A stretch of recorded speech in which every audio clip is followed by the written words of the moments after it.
뉴스나 이렇게 기사들을 보면 예전에 소위 말하는 신문의 사회면 이런 거 있잖아요. 거기 보면 아주 흉악한 범죄들이 너무 많이 있습니다. 예. 뭐 명절 지나면 꼭 그런 가십거리들이나 그런 것들을 경쟁하듯이 쏟아내는데 뭐 가족끼리 다투거나 형제들이 뭐 재산 싸움하고 뭐 그랬던 것들. 오늘 새벽에 아침 말씀해 보니까 어떤 사람이 와서 예수님께 형에게 명해서 아버지의 그 재산을 좀 나눠달라고 그렇게 해달라고 예수님께 얘기하는 거예요. 그러니까 누가 나를 너희의 재판관으로 세웠느냐? 예수님 그렇게 말씀하시는데요. 그건 왜 그랬어요? 재산 문제 가지고 형제들이 이렇게 다투는 거예요. 그것이 그때나 지금이나 2000년 전에도 있었고 오늘날에도 있다는 거죠. 같은 부모의 형제 자매라면 서로에게 필요한 것들 그리고 좀 채워주고 나눠주고 그러면 좋은 거 아니겠습니까? 근데 부모님 돌아가시 기다린 것처럼 그렇게 다투고 싸운다면 거기서 어떤 희망을 말할 수 있겠습니까? 같은 부모 밑에 있는데도 그렇죠.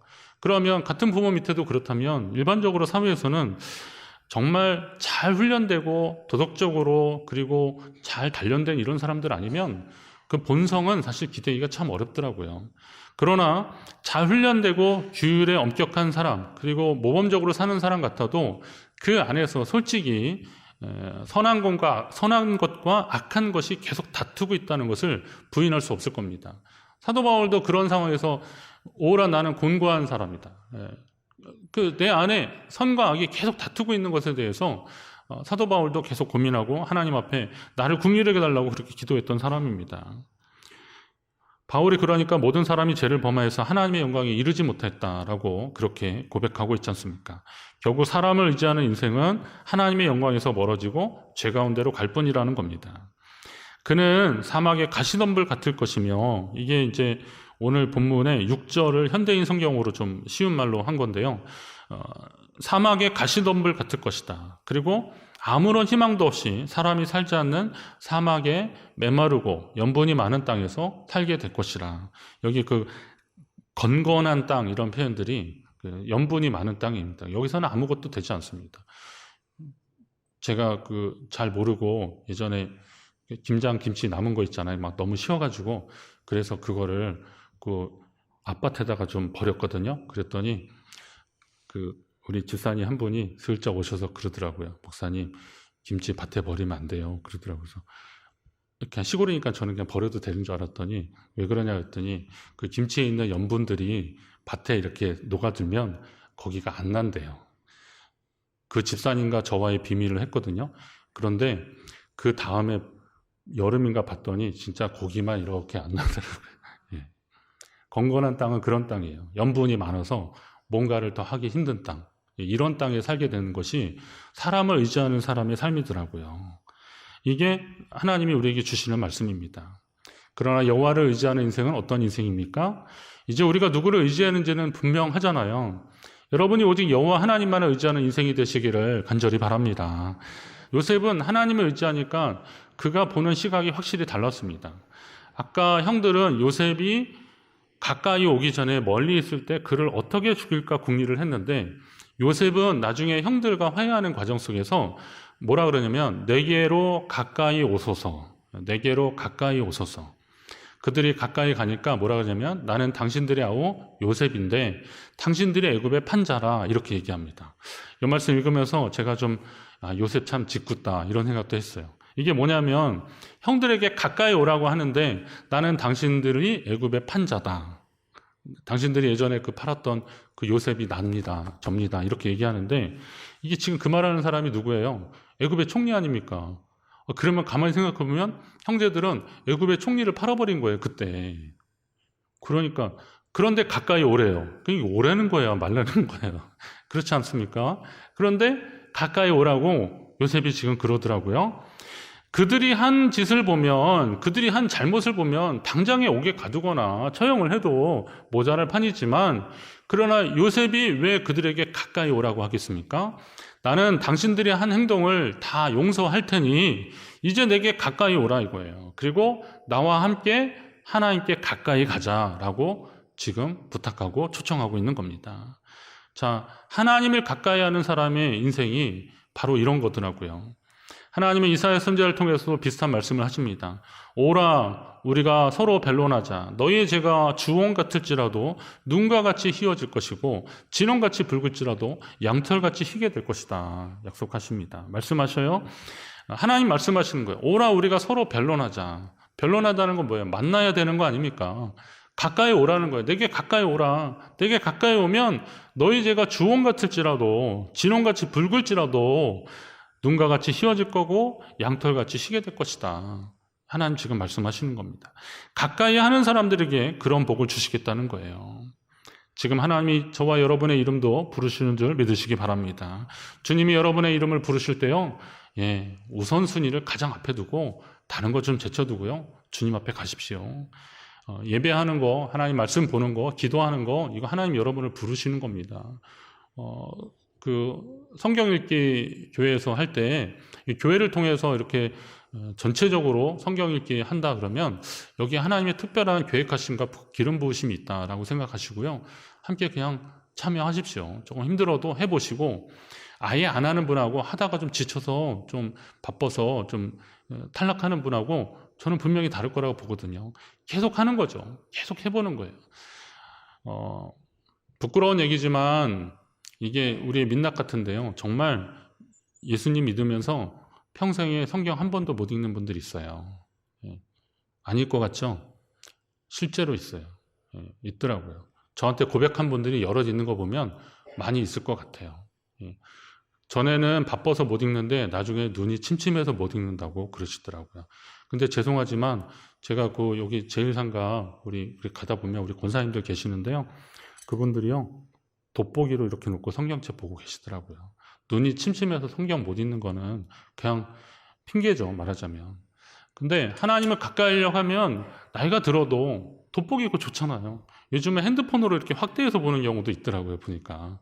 근데 그거는 자주 하기 힘드니까. 아무튼 돋보기, 그것도 그냥 이런 동그란 돋보기가 아니라 이렇게 큰 돋보기예요.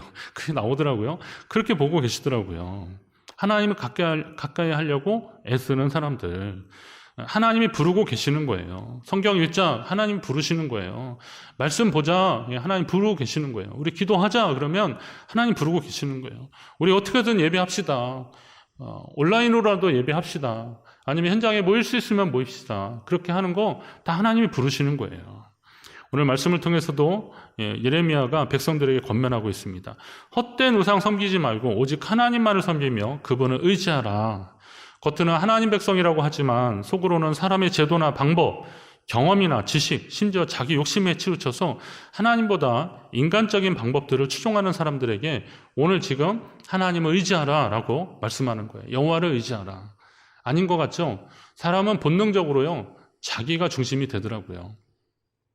어린아이들 키우다 보면 아이들이요, 가장 많이 이제 엄마 아빠 말고 말을 하면서부터 자기 의사 표현하면서부터 많이 하게 되는 것 중에 하나가 내 거입니다. 내 거더라고요. 뭐 하다 보면 이거 내 거야 그러는 거예요. 어린이집이나 유치원이나 이런 데 가서 이제 사회성이 막 해서 나와 내가 알게 되면 이게 협동하고 서로 배려하고 존중하고 이런 걸 배우라고 가잖아요. 근데 이거를 계속 배워서 이 사회성이 익혀지면 이제 그런 배려하는 사람이 되는 건데, 그러나 그것이 배워지기 전에 아이들에게 있는 기본적인 습성이 뭐냐면 내 거예요, 내 거. 어디 가서 이제 놀다가 집에 올라 그러면 그거 꼭 쥐고 있잖아요. 그래서 야, 이거 가져가면 안 돼. 그러면 하는 말이 뭐예요? 이거 내 거야. 내 거야. 아니, 지 거 아니잖아요. 그런데도 내 거야 그러더라고요. 저희 아이만 그랬나요? 왜 공감을 안 하시는 거죠? 예. 내 거야 계속 그러는 거예요. 내 거야. 아니야, 이거 네 거 아니야. 일단 내 거야. 막 그러는 거예요. 그럼 엄마는 뭐예요? 그래, 내가 다음에 이거 사줄게. 아니면 그냥 마음씨 좋은 상대 주인 같은, 그래, 너 가져가. 그러는 거죠. 그런데 교육상 그게 내 거야. 그런데 계속 내 거가 너무 많아지는 거잖아요. 어린아이만 내 거야 그렇습니까? 어른이 돼도 우리는 내 거가 너무 많더라고요. 내 속에 내가 너무 많은 거죠. 그러다 보니까 내 것으로 충만하니까 나의 연약함이나 부족함에 대해서 잘 생각하지 않죠. 그리고 하나님을 의지하는데 게을러지는 거죠. 그러나 하나님을 의지하는 사람들에게는, 순종하는 사람들에게 하나님 복을 주시더라고요. 시편 84편에 주께 힘을 얻고 그 마음에 시온에 데려가 있는 자는 복이 있다, 그렇게 말씀이 나오는데요. 주께 힘을 얻고 그 마음에 시온에 데려가 있는 자, 하나님 은혜로 사는 사람들인데, 여기서 시온의 대로라는 말이 참 은혜롭더라고요. 이거를 그 원어적 그 의미로 본다면 시온의 대로라는 말이, 이 대로라는 말은요, 일부러 높인 길입니다. 그냥 길이 아니라 일부러 높여놓은 길입니다. 제가 그 올림픽 때문에, 평창 올림픽 때문에 고속도로 공사가 한창인 동네에 좀 한동안 살았는데, 근데 그 길을 내는 거 가만히 보니까 대부분 그 고속도로는요, 길을 평지보다 높이는 작업을 하는 거더라고요. 토목 공사를 하는데 길을 굉장히 높입니다. 처음에는 그냥 산도 깎고 터널도 뚫고 그러니까 그 나온 흙을 가지고 수평을 맞추느라고 그러는 줄 알았어요. 그렇게 하는 것도 많이 있으니까 그런 줄 알았는데요. 가만히 보니까 이 고속도로를 내는 일은 기존 도로와의 좀 차별성을 두는 겁니다.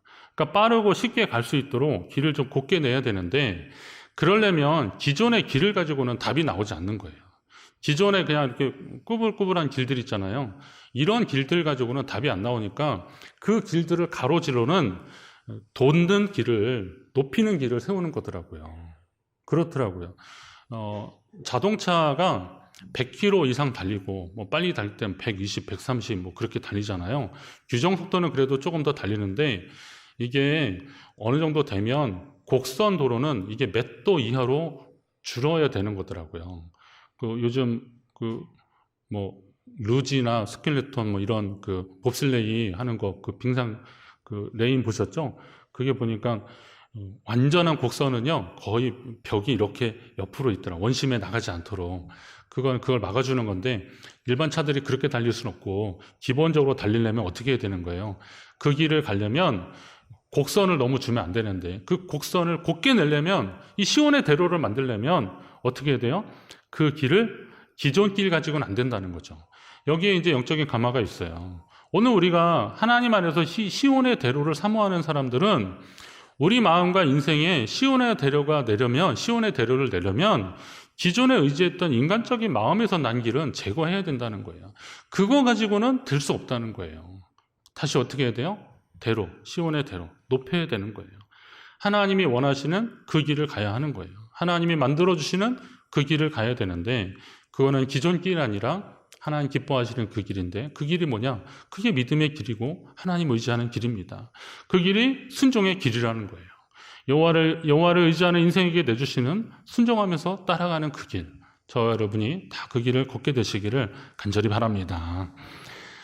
하나님의 본심은 어떨까요? 예레미야에서 보면 하나님의 인생으로 근심하게 하는 것이 하나님의 본심이 아니다, 이런 표현이 있어서 저는 예레미야서를 읽을 때마다 하나님의 본심에 대해서 다시 한번 생각하는데, 하나님의 본심은 이렇게 고발하고 책망하고 지적하는 것 같지만, 그게 그래서 그들을 벌주려는 게 하나님의 본심이 아니에요. 하나님의 본심은 오늘 예레미야 17장에서 말씀드렸듯이 처음에는 이스라엘 백성들을 고발하는 것으로 시작했지만, 결국은 그 백성이 하나님을 의지하고 주님 앞에 나와서 복받기를 원하시는 것이 이게 하나님의 본심이라는 거예요. 성경 곳곳에 하나님을 의지하며 믿음으로 살려는 사람들에게 하나님이 어떤 복을 예비하셨는지를 말씀하고 있습니다. 우리가 잘 아는 시편 1편에도 보니까 복 있는 사람은 그러면서 계속 나오는 게 뭐예요? 여호와의 율법을 즐거워하며 그 율법을 주야로 묵상하는 사람인데, 그렇게 했을 때 그가 시냇가에 심은 나무가 철을 따라 열매를 맺고 그 잎사귀가 마르지 아니한 같이 그가 하는 모든 일이 다 형통하게 될 것이다, 이렇게 약속해 주고 계셔요. 그리고 마지막 6절에 뭐라 그러면, 무릇 의인들의 길은 여호와께서 인정하시나 악인들의 길은 망하리로다라고 아예 그냥 도장을 꽉 찍어주시더라고요. 자, 여기서 의인들의 길은 여호와께서 인정하신다 그랬는데, 인정하다라고 하는 것에 사용된 야다라고 하는 히브리어 단어가 이게 많이 쓰여지는 단어 중에 하나인데요. 이게 뭐냐면 이해하다, 알다, 이런 겁니다. 그러니까 하나님이 주의 말씀을 믿고 따르는 의로운 자들을 이해한다는 거예요. 모든 것을 다 아신다는 거예요. 그들의 사정과 형편을 다 아신다는 거예요. 억울한 일을 만나도, 속상한 일을 만나도 하나님을 의지하는 사람들은 하나님이 다 알아주신다라는 거예요. 제가 예전에 기도원에 갔는데 기도하다가 앞에서 어떤 분이 노래를 하는데 제가 아는 노래가 아니라 가사가 이상해요. 그 어메이징 그레이스, 그 나 같은 죄인 살리신 그거에다가 그 곡조의 가사를 아시지요 주님 이거를 계속 붙여서 부르시는 거예요. 처음에는 왜 노래를 가사대로 안 불러? 제가 또 고지식한 게 있잖아요. 그래서 그렇게 했는데, 그리고 나서 따로 혼자 기도하는데 저도 아시지요 주님 그 노래가 계속 나오더라고요. 아시지요 주님, 예. 저의 부족함과 연약함을 아시지요 주님. 그런 마음이 막 드는데 이거는 누가 알아주는 게 아니더라고요. 예. 누가 가까운 친구도 제 속사정을 어떻게 합니까? 예. 억울한 일 만났을 때, 아니면 알 수 없는 일 만났을 때 그거 누가 다 알아줍니까? 예. 아는 게 안다고 하는 것도 어불성설이에요. 사실은 다 모르죠. 그럼 누구만 아셔요? 하나님은 아시는 거죠. 하나님은 아시는 거죠. 그러나 혹시 누군가 여러분에게 그런 이해하는 말을 할 때 그렇게 말해주는 분들한테도 고마워하십시오. 그거는 내게 위로하고 싶은 거지 나의 상처를 휘집어 놓으려고 하는 건 아니기 때문에 그런 사람들이 있을 땐 그것도 고맙다고 하셔야 되는 거예요. 그러나 그것도 고맙지만 결국은 나를 아시는 분은 누구예요? 하나님 아버지라는 거죠. 야다. 자, 그의 길로 가는 사람들, 의인들의 길, 그 길은 여호와께서 인정하신다, 아신다라는 거예요. 그러나 악인들은 뭐예요? 망하리로다 그러는데 요즘 표현을 하면 악인들은 폭망한다. 폭삭 망한다. 진짜 망할 것이다. 이 망한다라고 하는 거기서 사용되는 이 단어가 뭐냐면 죽다, 뭐 소멸되다, 잃어버리다 이런 표현들입니다.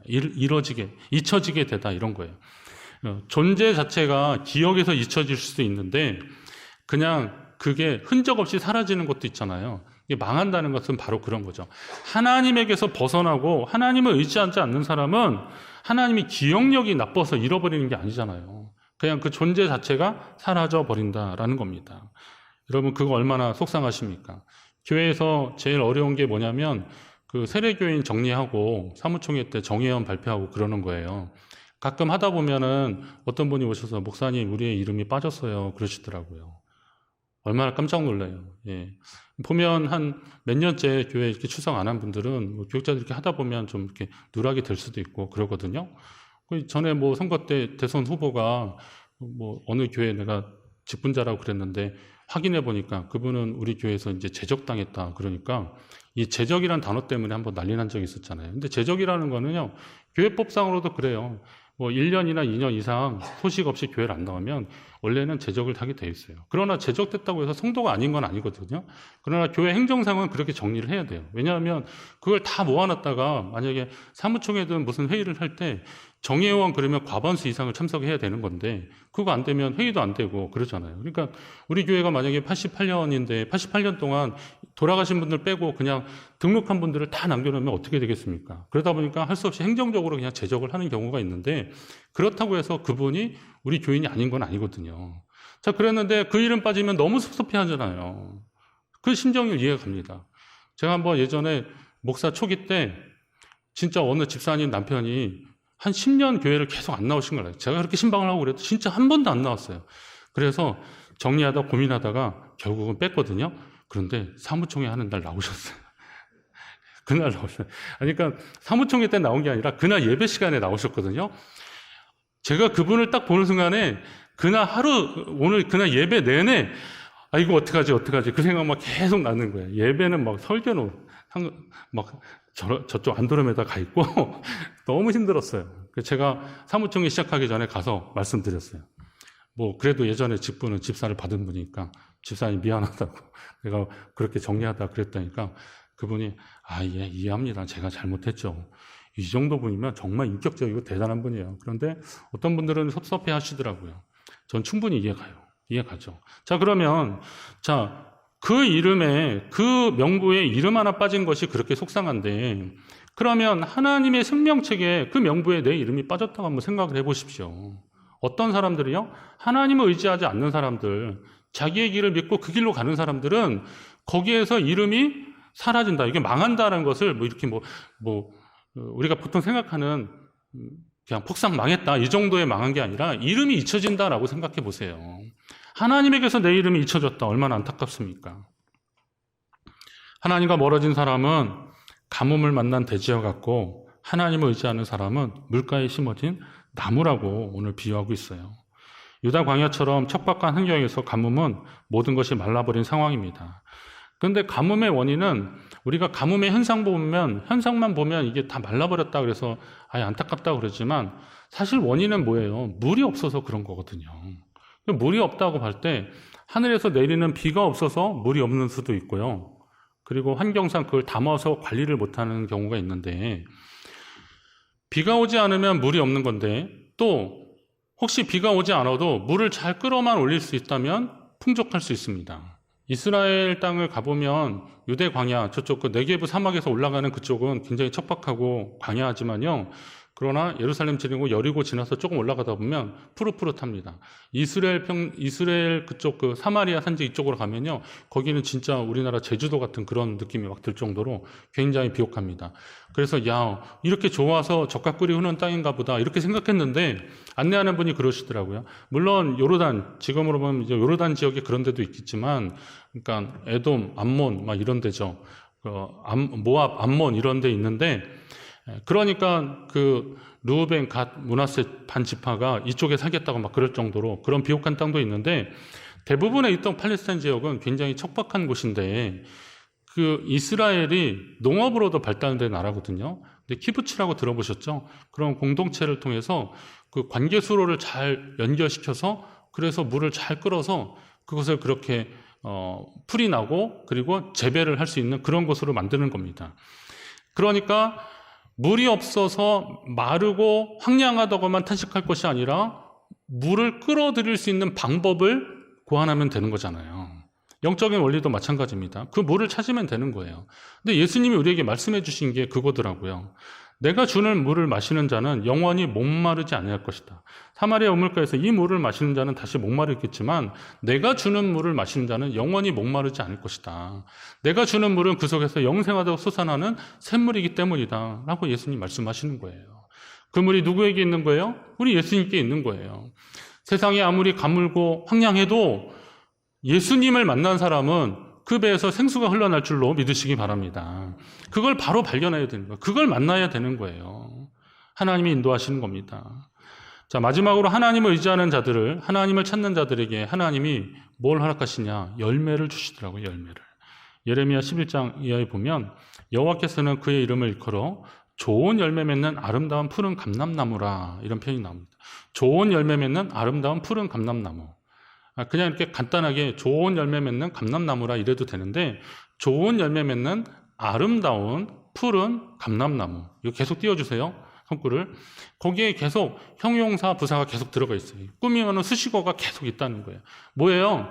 하나님께서 이 감람나무 같은 그런 존재, 푸른 감람나무 같은 이런 존재를 어떻게 하든 더 꾸며주고 싶고서 계속 그러는 거예요. 어떤 사람들 주를 의지하는 사람들에게 그렇게 해 주시겠다는 것입니다. 그러면 하나님은 우리에게 가까이 오라라고 할 때 이유가 다 있는 거잖아요. 그리고 나를 가까이 하라 할 때 이유가 있는 거고 나를 의지하라라고 할 때 더 이유가 있는 겁니다. 그러나 하나님 아닌 다른 것 의지하는 사람들에게는 하나님이 기약이 없어요. 그러면 이 분명한 사실 앞에서 여러분 어떻게 하셔야 됩니까? 하나님을 가까이 함으로 인해서 좋은 열매 맺는 아름다운 푸른 감람나무 되셔서 하나님 기뻐하시는 귀한 열매로 주님을 기쁘시게 하는 여러분의 삶이 되시기를 간절히 바랍니다. 비결이 있습니다. 그 비결을 좋은 열매 맺는 비결이 있습니다. 요한복음 15장에 그런 말씀이잖아요. 나는 포도나무여 너희는 가지라. 그가 내 안에 내가 그 안에 거하면 사람이 많은 열매를 맺을 수 있다는 거예요. 그러나 나를 떠나서는 너희가 아무것도 할 수 없습니다. 주님 안에서 주님을 가까이 함으로 세상 것 의지하지 않고 주님 가까이 함으로 주님 안에서 주님이 기뻐하시는 좋은 열매 맺는 인생 저와 여러분의 삶이 되시기를 간절히 바랍니다.